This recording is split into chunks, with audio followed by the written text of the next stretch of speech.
പുതിയൊരു വീഡിയോയിലേക്ക് സ്വാഗതം.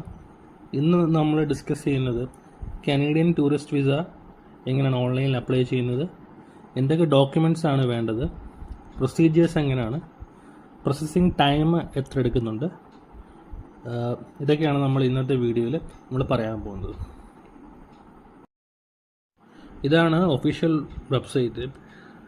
IRCC അല്ലെങ്കിൽ കനേഡിയൻ ടൂറിസ്റ്റ് വിസ എന്ന് നമ്മൾ ഗൂഗിൾ ടൈപ്പ് ചെയ്യുകയാണെങ്കിൽ ഫസ്റ്റ് കാണിക്കുന്ന വെബ്സൈറ്റ് ഇതായിരിക്കും. അപ്പോൾ നമ്മൾ ഇതിൽ കാണിക്കുന്നത് വിസിറ്റിംഗ് വിസ അല്ലെങ്കിൽ ടെമ്പററി റെസിഡൻറ്റ് പെർമിറ്റ് എങ്ങനെയാണ് ഓൺലൈനിൽ അപ്ലൈ ചെയ്യാൻ പറ്റുന്നത്. അപ്പോൾ നമുക്ക് ടെമ്പററി റെസിഡൻറ്റ് പെർമിറ്റ് ഒന്നെങ്കിൽ ടൂറിസം പർപ്പസ്, അല്ലെങ്കിൽ ബിസിനസ് പർപ്പസ്, അല്ലെങ്കിൽ ഫാമിലി വിസിറ്റ് എന്നീ ഈ 3 കാറ്റഗറിയിൽ നമുക്ക് വിസ അപ്ലൈ ചെയ്യാനുള്ള ഓപ്ഷൻസ് ഉണ്ട്.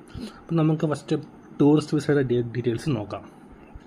അപ്പോൾ ഇതിൽ ടൂറിസ്റ്റ് വിസയ്ക്ക് എന്തൊക്കെ ഡോക്യുമെൻറ്റ്സ് ആണ് വേണ്ടതെന്നത് കൊടുത്തിട്ടുണ്ട്. ടൂറിസ്റ്റ് വിസയ്ക്ക് ഡോക്യുമെൻറ്റ്സ് കേസ് ടു കേസാണ്. ഇപ്പോൾ ടൂറിസം പർപ്പസ് ആണെങ്കിൽ നോർമലി വേണ്ട documents passport, minimum 6 months validity, ഒരു ഫോട്ടോ വേണം, നമ്മൾ വർക്ക് ചെയ്യുന്നുണ്ടെങ്കിൽ വർക്കിൻ്റെ പ്രൂഫ് കാണിക്കേണ്ടി വരും, അതായത് എംപ്ലോയ്മെൻറ്റ് ലെറ്റർ അല്ലെങ്കിൽ NOC ലെറ്റർ. അതേപോലെ തന്നെ 6 month ബാങ്ക് സ്റ്റേറ്റ്മെൻറ്റ് കാണിക്കേണ്ട ഒരു ആവശ്യമുണ്ട്. ഏകദേശം 8 to 10 lakh rupees bank balance കാണിക്കണം. ഇപ്പോൾ സെൽഫ് എംപ്ലോയീസ് ഒക്കെ ആണെങ്കിൽ കമ്പനിയുടെ registration document plus 3 year ITR return filing റിപ്പോർട്ട്സിൻ്റെ അതും കാണിക്കേണ്ടതുണ്ട്. അതേപോലെ തന്നെ നമ്മുടെ പ്രീവിയസ് ട്രാവൽ ഹിസ്റ്ററി, ഇപ്പോൾ പർപ്പസ് ബിസിനസ് ആണെങ്കിൽ ബിസിനസ് ഇൻവിറ്റേഷൻ ലെറ്റർ, ഇപ്പം ഫാമിലി വിസിറ്റ് ആണെങ്കിൽ invitation letter from the family members, അങ്ങനെ കുറേ ഡീറ്റെയിൽസ് ഉണ്ട്. അതായത് നമ്മുടെ എന്താണ് പർപ്പസ് അതനുസരിച്ച് നമ്മുടെ ഡോക്യുമെൻറ്റ്സ് മാറ്റം വരുന്നുണ്ട്. ഡോക്യുമെൻറ്റ്സ് റിക്വയർമെൻറ്റ് കഴിഞ്ഞതിന് ശേഷം നമ്മൾ ഇതെങ്ങനെയാണ് അപ്ലൈ ചെയ്യുന്നത്. നമ്മൾ മെയിനായിട്ട് 2 ആപ്ലിക്കേഷൻ ഫോമാണ് ഫയൽ ചെയ്യേണ്ടത്. ഒന്ന് വിസയുടെ ആപ്ലിക്കേഷൻ ഫോമും, രണ്ടാമത് ഫാമിലി ഇൻഫർമേഷൻ എന്നുള്ളൊരു ആപ്ലിക്കേഷൻ ഫോമാണ് ഫയൽ ചെയ്യേണ്ടത്. അത് രണ്ടും ഓഫ്ലൈനിലാണ് നമ്മൾ ഫയൽ ചെയ്യേണ്ടത്, PDF ആണ്. അത് ഫയൽ ചെയ്തതിന് ശേഷമാണ് നമ്മൾ ഓൺലൈനിൽ ലോഡ് ചെയ്യേണ്ടത്. അങ്ങനെയാണ് ഇതിൻ്റെ ഒരു പ്രൊസീജിയർ. ഇപ്പോൾ കാനഡയ്ക്ക് 2 ഓപ്ഷൻ ഉണ്ട്. ഒന്നെങ്കിൽ ഞാൻ പറഞ്ഞ പോലെ ഓഫ്ലൈനിൽ ഫയലിംഗ് ചെയ്തതിന് ശേഷം നമ്മൾ ഓൺലൈനിൽ അപ്ലോഡ് ചെയ്യും, അതല്ലെങ്കിൽ എൻറ്റയർലി ഒരു ഓൺലൈൻ പ്രോസസ്സിൻ്റെ ഒരു ഓപ്ഷൻസ് ഉണ്ട്. അപ്പോൾ നമുക്ക് ഏതാണോ നമുക്ക് കൺവീനിയൻറ്റ് അത് നമുക്ക് ചൂസ് ചെയ്തിട്ട് നമുക്ക് ആ ഓപ്ഷനിലൂടെ നമുക്ക് വിസ അപ്ലൈ ചെയ്യാം. നമുക്ക് ഈ ആപ്ലിക്കേഷൻ ഫോമും ഫാമിലി ഇൻഫർമേഷൻ്റെ ഫോമും നമുക്ക് ഗൂഗിളിൽ നിന്ന് തന്നെ ഡൗൺലോഡ് ചെയ്യാനുള്ള ഓപ്ഷൻ ഉണ്ട്. Canada visitor visa application type ചെയ്യുമെങ്കിൽ നമുക്ക് അതിൻ്റെ PDF കിട്ടുന്നതാണ്. അത് നമുക്ക് ഡൗൺലോഡ് ചെയ്യാൻ പറ്റും.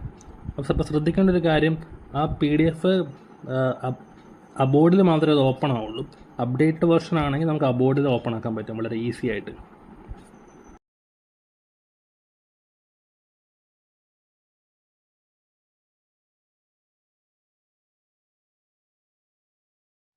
ഇതാണ് നമ്മൾ ഓഫ്ലൈനിൽ ഫയൽ ചെയ്യേണ്ട ആപ്ലിക്കേഷൻസ്. വളരെ സിമ്പിളായിട്ട് നമുക്ക് ഫില്ല് ചെയ്യാൻ പറ്റുന്നൊരു ആപ്ലിക്കേഷനാണ്. ഇതിൽ ജസ്റ്റ് നമ്മുടെ ഡീറ്റെയിൽസ് എൻ്റർ ചെയ്യുക, ആസ് പെർ ഇതിൽ പറയുന്ന പോലെ ഫില്ല് ചെയ്തതിന് ശേഷം നമ്മൾ ഡോക്യുമെൻറ്റ്സ് വാലിഡേറ്റ് ചെയ്യേണ്ട ആവശ്യമുണ്ട്. ഇപ്പോൾ വാലിഡേറ്റ് എന്ന് പറഞ്ഞ ബട്ടണിൽ ക്ലിക്ക് ചെയ്യുമെങ്കിൽ അത് വാലിഡേറ്റ് ആകും. അപ്പോൾ ഒരു ബാർകോഡ് ഈ ആപ്ലിക്കേഷനിൽ ജനറേറ്റ് ചെയ്ത് വരും. അത് നമ്മൾ ഈ ആപ്ലിക്കേഷൻ ഫുൾ എൻ്റർ ചെയ്ത് കഴിയുമ്പോഴേ നമ്മൾ വാലിഡേറ്റ് ചെയ്യാൻ പറ്റുള്ളൂ. നോർമലായിട്ടുള്ള ഡീറ്റെയിൽസ് മാത്രമേ ആപ്ലിക്കേഷനിൽ ഫില്ല് ചെയ്യേണ്ട ആവശ്യമുള്ളൂ. നമ്മുടെ passport details, education details, work experience, അങ്ങനെ കുറച്ചൊരു കാര്യങ്ങളാണ് ഇതിൽ പറഞ്ഞിരിക്കുന്നത്.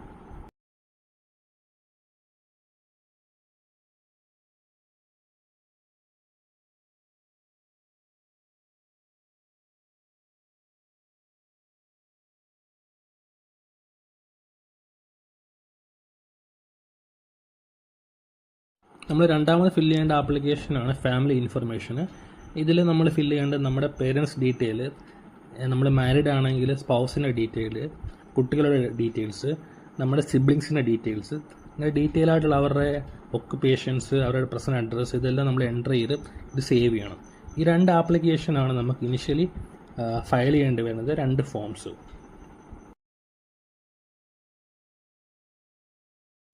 നെക്സ്റ്റ് സ്റ്റെപ്പ് എന്ന് പറഞ്ഞാൽ നമ്മൾ IRCC ഒരു അക്കൗണ്ട് ക്രിയേറ്റ് ചെയ്യാമെന്ന്. അപ്പോൾ അക്കൗണ്ട് എന്ന് പറഞ്ഞാൽ GCK എന്ന് പറയും. അതൊരു നമുക്ക് ഓൺലൈനിൽ ആപ്ലിക്കേഷൻ ലോഡ് ചെയ്യാൻ പറ്റുന്നൊരു ഓപ്ഷനാണ്. അപ്പോൾ GCK നമുക്ക് ഇമെയിൽ ത്രൂ നമുക്ക് ഒരു അക്കൗണ്ട് ക്രിയേറ്റ് ചെയ്യാൻ പറ്റും വളരെ സിമ്പിളായിട്ട്. അപ്പോൾ നമ്മൾ ഗൂഗിളിൽ GCK ലോഗിൻ അടിക്കുകയാണെങ്കിൽ നമുക്ക് കറക്റ്റ് പോർട്ടലിലേക്ക് വരാൻ പറ്റും. അവിടെ നമ്മുടെ ഇമെയിൽ ID ഒരു പാസ്വേഡും ക്രിയേറ്റ് ചെയ്തെങ്കിൽ നമുക്ക് GCK അക്കൗണ്ട് നമുക്ക് ആക്സസ് ചെയ്യാം. അതിലൂടെയാണ് നമ്മളിപ്പോൾ ഫില്ല് ചെയ്ത ആപ്ലിക്കേഷൻ ബാക്കി സപ്പോർട്ടിങ് ഡോക്യുമെൻറ്റ്സ് എല്ലാം അപ്ലോഡ് ചെയ്യുന്നത്. അപ്പോൾ ഇതിലൊരു 2 ഓപ്ഷൻ ഉണ്ട്. GC key, user name and password, പിന്നെ കനഡിയൻ സൈൻ ഇൻ പാർട്ണർ. പബ്ലിക്കിന് ആക്സസ് ആയിട്ടുള്ളതാണ് first GC key, user name and password.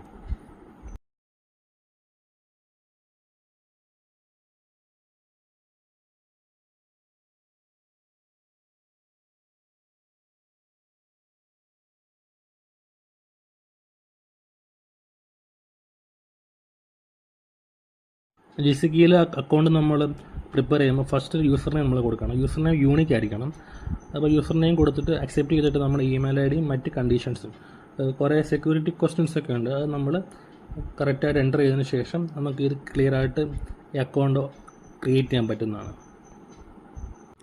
നമ്മളിപ്പോൾ GC key അക്കൗണ്ട് ഓപ്പൺ ആയതിനു ശേഷം നമുക്ക് ഡോക്യുമെൻറ്റ്സ് നമുക്ക് അപ്ലോഡ് ചെയ്യാൻ പറ്റും. അതായത് നമ്മളിപ്പോൾ ഫില്ല് ചെയ്ത ആപ്ലിക്കേഷൻ ഫോംസും അപ്ലോഡ് ചെയ്യുക. അതേപോലെ ബാക്കി എന്തൊക്കെയാണ് സപ്പോർട്ടിങ് ഡോക്യുമെൻറ്റ്സ് ആയിട്ട് വരുന്നത് ആ ഡോക്യുമെൻറ്റ്സും നമ്മൾ അപ്ലോഡ് ചെയ്യേണ്ടത്. അതായത് passport copy, photo, employment proof, bank statement, നമ്മുടെ ഫാമിലി ടൈസ് കാണിക്കുന്ന ഡോക്യുമെൻറ്റ്സ്, അങ്ങനെ എല്ലാ ഡോക്യുമെൻറ്റ്സും നമുക്ക് വളരെ ഈസി ആയിട്ട് അപ്ലോഡ് ചെയ്യാം. അപ്ലോഡ് ചെയ്തതിന് ശേഷം നമുക്ക് ഓൺലൈനിൽ സബ്മിറ്റ് ചെയ്യാം. ഏകദേശം $185 ഇതിന് ടോട്ടൽ പേയ്മെൻറ്റ് വരുന്നത്. അതിൽ $100 വിസയുടെ ഫീയും $85 ബയോമെട്രിക് ഫീയുമാണ്. ഇൻ കേസ് നമ്മുടെ വിസ റിജക്റ്റ് ആയി കഴിഞ്ഞാൽ ഈ ബയോമെട്രിക് ഫീ 10 വർഷം വാലിഡിറ്റി ഉണ്ട്. അതായത് നമുക്ക് 10 വർഷത്തിനുള്ളിൽ നമ്മൾ വിസ റീഅപ്ലൈ ചെയ്യുമ്പം ബയോമെട്രിക് ഫീ അടയ്ക്കേണ്ട ആവശ്യമില്ല. നമ്മൾ $100 മാത്രം അടച്ചാൽ മതി. അതാണ് അതിൻ്റെ ഒരു ബെനിഫിറ്റ്സ്. അപ്പം നമ്മൾ പേയ്മെൻറ്റിന് ശേഷം ഒന്നുകിൽ നമ്മൾ അപ്പം തന്നെ അല്ലെങ്കിൽ 2 ദിവസത്തിനുള്ളിൽ നമുക്കൊരു ബയോമെട്രിക് ലെറ്റർ എന്നും പറഞ്ഞൊരു ഡോക്യുമെൻറ്റ് GC keyയിലൂടെ ജനറേറ്റ് ചെയ്ത് വരും. അപ്പം ബയോമെട്രിക് ലെറ്റർ കിട്ടിയതിന് ശേഷം നമുക്ക് ബയോമെട്രിക് അപ്പോയിൻമെൻറ്റ് എടുക്കാം. അതാണ് അതിൻ്റെ ഒരു ഓപ്ഷൻ. അപ്പോൾ നമുക്കെങ്ങനെ ബയോമെട്രിക് അപ്പോയിൻമെൻറ്റ് എടുക്കുന്നത് നമുക്ക് ബയോമെട്രിക് ലെറ്റർ കിട്ടിയതിന് ശേഷം നമ്മൾ അപ്പോയിൻമെൻറ്റ് എടുക്കേണ്ടതുണ്ട്. അത് VFSലാണ് എടുക്കേണ്ടത്. അപ്പോയിൻമെൻറ്റ് എടുക്കേണ്ടത് കാനഡ ബയോമെട്രിക് സെൻറ്റർ VFS ആണ്. അപ്പോൾ അതിനായി നമ്മൾ VFS സൈറ്റിൽ പോകുന്നു. I am applying from India select ചെയ്യുന്നു. കൺട്രി കാനഡ സെലക്ട് ചെയ്യുമ്പോൾ നമുക്ക് കറക്റ്റ് സൈറ്റിലേക്ക് റീഡയറക്റ്റ് ചെയ്യും.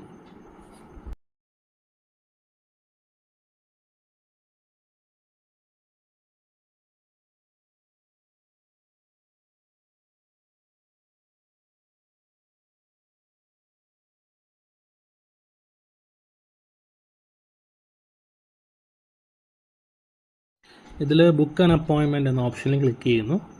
അപ്പോൾ VFS ഒരു 4-5 ഓപ്ഷൻ നമുക്ക് തരുന്നുണ്ട് അപ്പോയിൻമെൻറ്റ് എടുക്കാൻ. ഒന്ന് നമുക്ക് ഓൺലൈൻ ത്രൂ ഉള്ളൊരു ഓപ്ഷനാണ്, പിന്നെ ടെലിഫോണിക്, പിന്നെ email, web chat, in person. ഇത് വളരെ കൺവീനിയൻ്റ് ആയിട്ടുള്ളൊരു ഓപ്ഷൻ ഓൺലൈനാണ്. ബാക്കി എല്ലാത്തിനും നമ്മൾ അവരുടെ ഒരു റെസ്പോണ്ടിന് വെയിറ്റ് ചെയ്യേണ്ട ഒരു ആവശ്യമുണ്ട്. അപ്പോൾ നമ്മൾ ഓൺലൈനിൽ വളരെ ഈസി ആയിട്ട് നമ്മുടെ ഒരു കോൺടാക്റ്റ് നമ്പറും ഒരു ഇമെയിൽ ഐ ഡിയും വെച്ച് നമുക്ക് വളരെ ഈസി ആയിട്ട് തന്നെ നമുക്ക് അപ്പോയിൻമെൻറ്റ് ബുക്ക് ചെയ്യാം. നമ്മൾ അപ്പോയിൻമെൻറ്റ് ബുക്ക് ചെയ്തതിന് ശേഷം നമ്മൾ VFSൽ പോകുമ്പം നമ്മൾ original passport, biometric letter, appointment letter, ഈ 3 ഡോക്യുമെൻറ്റ്സ് നമ്മൾ കൊണ്ടുപോകേണ്ട ആവശ്യമുണ്ട്. പാസ്പോർട്ട് സബ്മിറ്റ് ചെയ്യേണ്ട ആവശ്യമില്ല. അത് ജസ്റ്റ് വെരിഫിക്കേഷൻ പർപ്പസിന് വേണ്ടി മാത്രമാണ് പാസ്പോർട്ട് ആവശ്യമുള്ളൂ. പാസ്പോർട്ട് അന്ന് തന്നെ അത് റിട്ടേൺ ചെയ്യും. അപ്പോൾ ഇതാണ് VFSലെ procedures.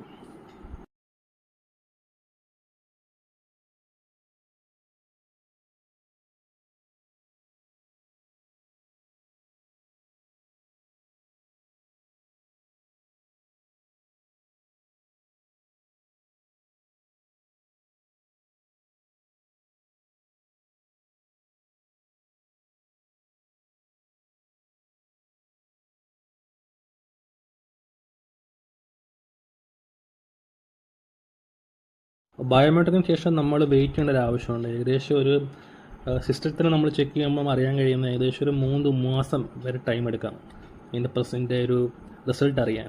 In case visa approval ആണെങ്കിൽ നമുക്കൊരു പാസ്പോർട്ട് റിക്വസ്റ്റ് ലെറ്റർ എന്ന് പറഞ്ഞ ഡോക്യുമെൻറ്റ് GC keyയിൽ ജനറേറ്റ് ചെയ്ത് വരും. അപ്പോൾ ആ ഡോക്യുമെൻറ്റ്സ് കിട്ടിക്കഴിഞ്ഞാൽ വിസ അപ്രൂവലായി.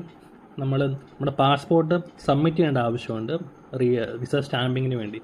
അതിന് നമ്മൾ VFS ത്രൂ തന്നെ ഒരു പാസ്പോർട്ട് സബ്മിഷൻ എന്നും പറഞ്ഞൊരു ഓപ്ഷനിൽ നമ്മൾ അപ്പോയിൻമെൻറ്റ് ബുക്ക് ചെയ്യുക, പാസ്പോർട്ട് സബ്മിറ്റ് ചെയ്യുക VFS സ്റ്റാമ്പിങ്. ഏകദേശം 2 വീക്കിനുള്ളിൽ നമുക്ക് പാസ്പോർട്ട് റിട്ടേൺ കിട്ടും വിത്ത് വിസ സ്റ്റാമ്പ്. കാനഡ വിസ ഏകദേശം 10 വർഷത്തെ വിസയാണ് കിട്ടുന്നത്. അപ്പോൾ ഇന്നത്തെ വീഡിയോയിൽ നമ്മൾ ഡിസ്കസ് ചെയ്തത് കനഡിയൻ ടൂറിസ്റ്റ് വിസയാണ്. നമുക്കൊരു മറ്റൊരു വീഡിയോയിൽ കനഡിയൻ മൈഗ്രേഷനും വർക്ക് പെർമിറ്റിനെ പറ്റി ഡിസ്കസ് ചെയ്യാം. അപ്പം വീഡിയോ ഇഷ്ടപ്പെട്ടാൽ ലൈക്ക് ചെയ്യുക, ഷെയർ ചെയ്യുക, സബ്സ്ക്രൈബ് ചെയ്യുക. Thank you for watching.